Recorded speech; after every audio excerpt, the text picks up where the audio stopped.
Welcome back to another exciting episode of the Culinary Tales, where exhilarating stories meet extraordinary food.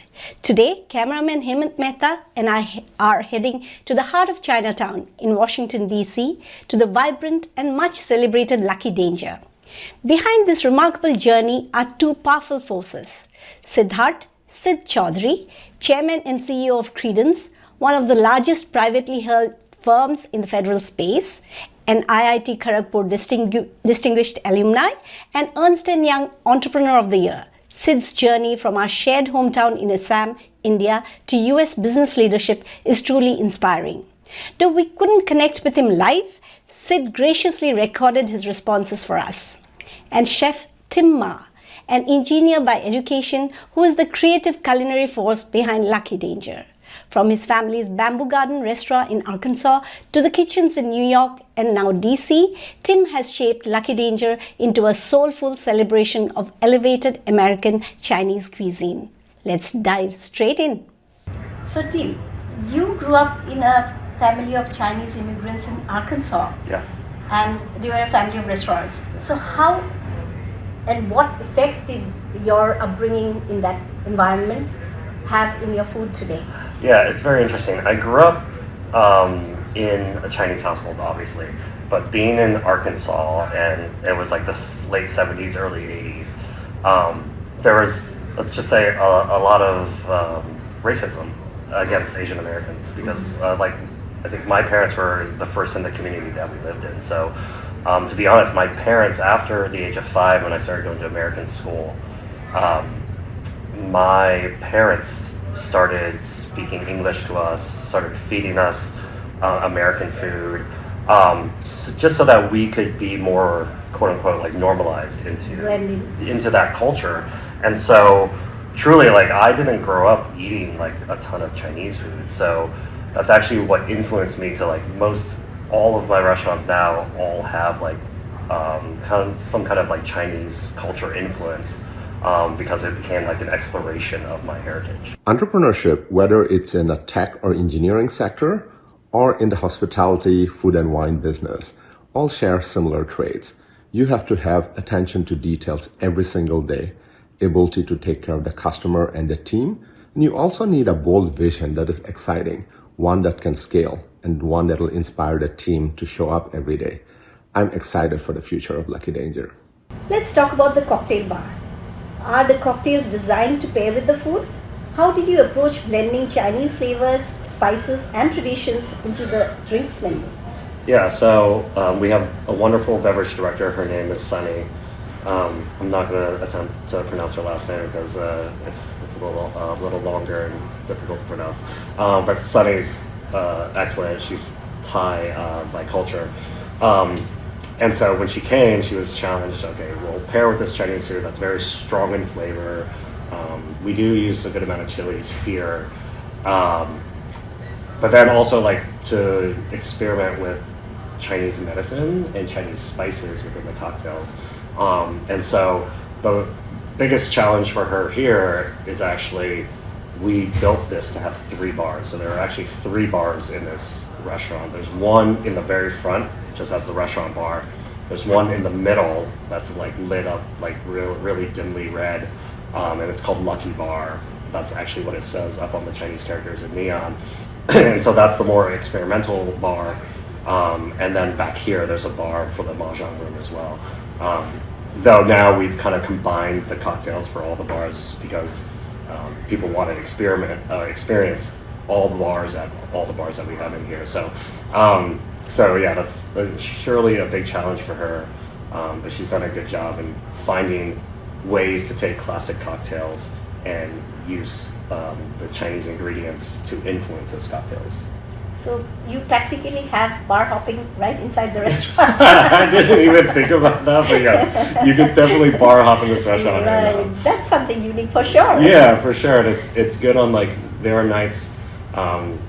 We host a party called Chinatown Funk Express, and by this DJ, her name is Les, and she turns this room into like this dark like DJ room, but we have it's awesome to see because we have these other bars. All the bars are lit up at the time, and so people can go from bar hopping to within the same space, which is a lot of fun. Wonderful. But how often does this happen?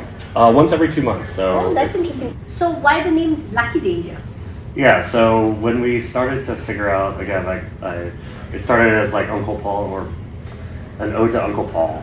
Paul Ma's Kitchen was the name of his restaurant, and then we called it like Uncle Paul's Kitchen. And we popped this up throughout all my restaurants over the past like 20 years. But so when we finally were like, okay, we're gonna make a concept like very specific to this, and it's gonna have to live a long time. We took a survey of all the like Chinese restaurants in America, and a lot of them are like Hunan House or Sichuan Pavilion or stuff like that. And so like I didn't want any name like that, so I was like, okay, let's modernize it. So it really came from like anime a little bit, where it's like thinking of like a cartoon character. So we have all these mascots, and it was like, at first it was like thinking danger, danger.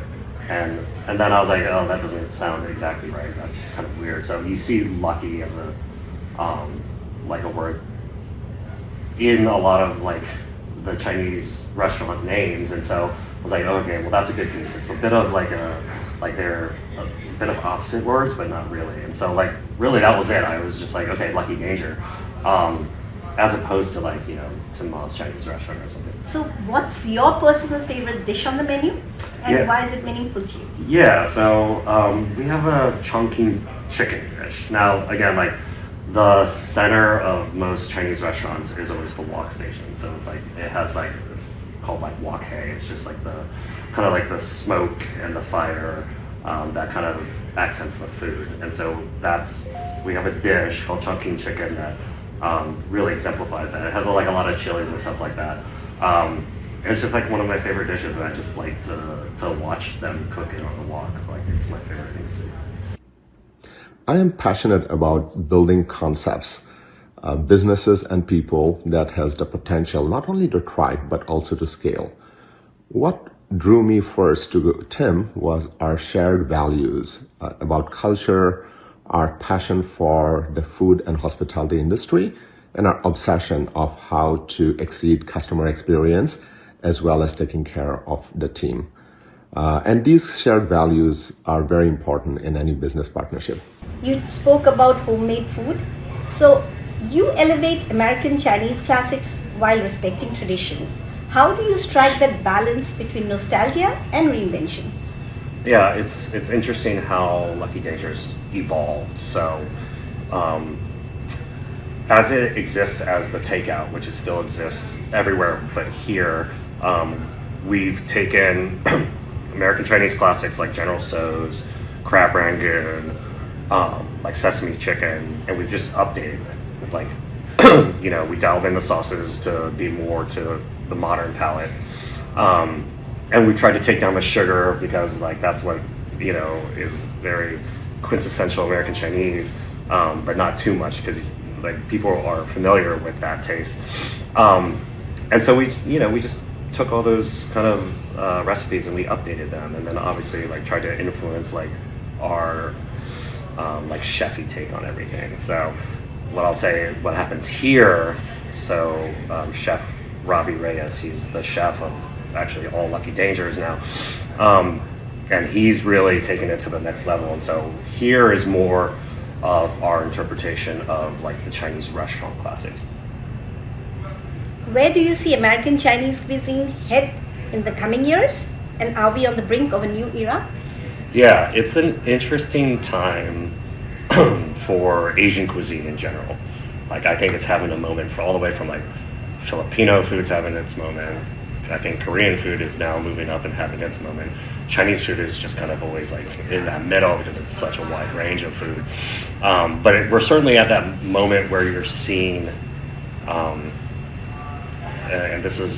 that's my theory on Chinatowns in general, Chinese restaurants, is that our generation grew up on Chinese restaurants that were run by my parents' generation. As they get older, their American dream was to have their kids go to American college and become lawyer, doctor, engineer. And so, we all went off and did that, and that was their American dream. they did it. They made money through the restaurants because that's what they knew how to do as immigrants here in America. But they don't have anyone to pass those restaurants on to, and so you're seeing the old school Chinese restaurants go away as that generation is getting older. Now what you're seeing is you have this new generation of Asian American chefs coming in, because all of a sudden in the past 20 years cooking became like a career that you could do, and it's not doctor, lawyer, engineer, but now it's like a respectable career. And so you're seeing these new Asian American chefs come and take what they knew as Chinese food or Korean food or Vietnamese food and modernize it in the way that they want to cook. And so you see that all the way from the fine dining world. Like there are like 2 Michelin star Korean barbecue restaurants, right? All the way down to like takeout, like our interpretation of the update on Panda Express, Lucky Danger, the one in Arlington and the one in Johns Hopkins. But then you're also seeing it like at the grocery store. So I have a dumpling brand called Lao Ban, and we sell in like 8,000 grocery stores around the U.S. And again, it is us bringing like a modern take on Asian cuisine, but out of the freezer now, and it's so popular, and so we see it on that scale too, where like Asian cuisine is like leading the grocery store too. So you can just see that there's just such an interest in it because it is a complex cuisine with a lot of flavor and a lot of interesting spices, and it's just great to see it because food is always typically someone else's first introduction into someone else's culture. The future of Lucky Danger is very exciting. We want to create a brand that is synonymous with authentic yet modern, elevated Chinese or Pan-Asian cuisine. And we want to first establish the brand in Washington, D.C. Area, and then we want to expand it across the U.S. and hopefully around the globe someday, especially in areas that are underserved in fine, elevated Pan-Asian or Chinese dining. If I had to define Lucky Danger in 3 words, it would be bold, exciting, adventurous, just like Tim and I.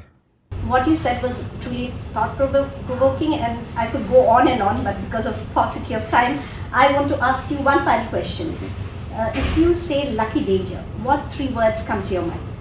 Yeah, the first word I think is for sure culture, especially in this version of Lucky Danger, the full-service restaurant, because the food is front and center, the cocktails complement the culture, and then obviously mahjong. Like this room is so unique, and a game that's like such a centerpiece. So it's like we encapsulate a lot of what you think when you think about like Chinese culture. It's like food and mahjong. And then the second word is really the food, right? So it's like they've done such an incredible job here with the cuisine and staying really true to it. So like they probably research Chinese food more than I know it, and so it's an incredible, like the entire team here is really taking a deep dive into it, and I love to see their interpretations. And Robbie's just done such a good job with the food here. And then really it's the people. This restaurant has so much character because of the characters that are in the restaurant. And they're such a small team, but they're like so powerful in what they've done, right? This restaurant's only 8 or 9 months old.